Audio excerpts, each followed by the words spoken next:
Sa mapagpalang araw sa ating lahat mga kapatid, muli sa Adrian Bernales and Bash, rigat at ang aking daily devotion. At ngayong araw, pag-uusapan natin ay Faith of Rahab. At ang ating Bible verse ay mula sa Joshua chapter 2. Sasabi sa ating scripture ngayong araw, sapagkat ang Panginoon yung Diyos, siya ang Diyos ay taas sa langit at sa ibaba sa lupa. Ito ay sa Joshua chapter 2 verse 11. Sa Joshua chapter 2 mga kapatid, may kilala natin si Rahab, isang babae na may mabigat na reputasyon. Siya isang patutot sa lungsod ng Jericho. Sa mata ng lipunan, wala siyang moral na credity. Sa mata ng marami, hindi siya ang tipong gagawing halimbawa ng pananampalataya. Pero sa mata ng Diyos, may nakita siyang higit pa sa nakakaraan ni Rahab. Nakita niya ang kanyang pananampalataya sa ating Panginoon. Nang dumating ang dalawang espiya ng Israel sa Jericho, pinili ni Rahab na itago sila at tulungan silang makatakas. Hindi ito simpleng kabutihan mga kapatid. Ito isang matapang na desisyon na aring magbuwis ng kanyang buhay. Bakit nga ba niya ginawa to? Dahil maaring niya at narinig niya ang ginawa ng Diyos sa Egypt at sa dagat na pula. Narinig niya kwento ng kapangyarihan ng Diyos at siya ay naniwala. Nabalitaan namin at natunaw ang aming puso.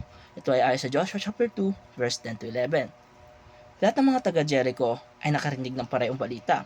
Pero si Rahab ang tumugon ng may pananampalataya sa Panginoon.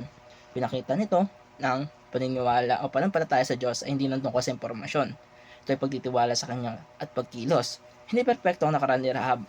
Hindi malin sa kanyang reputasyon. Pero ang pananampalataya niya ay mas malakas kaysa sa kanyang kahapon. Humiling siya ng awa para sa kanyang pamilya at binigyan siya ng tanda, isang pulang lubid na isasabit sa bintana. Ang pulang tali na yon, nagiging simbolo ng kanyang pananampalataya at kaligtasan. Habang bumabagsak ang pader ng Jericho, sa mga susunod na kabanata, ang bahay ni Rahab ay nanatiling nakatayo dahil ang pananampalataya niya ay nakatali sa pangako ng Diyos. Ang kwento ni Rahab mga kapatid ay patunay na ang Diyos ay hindi naghahanap ng perpektong tao.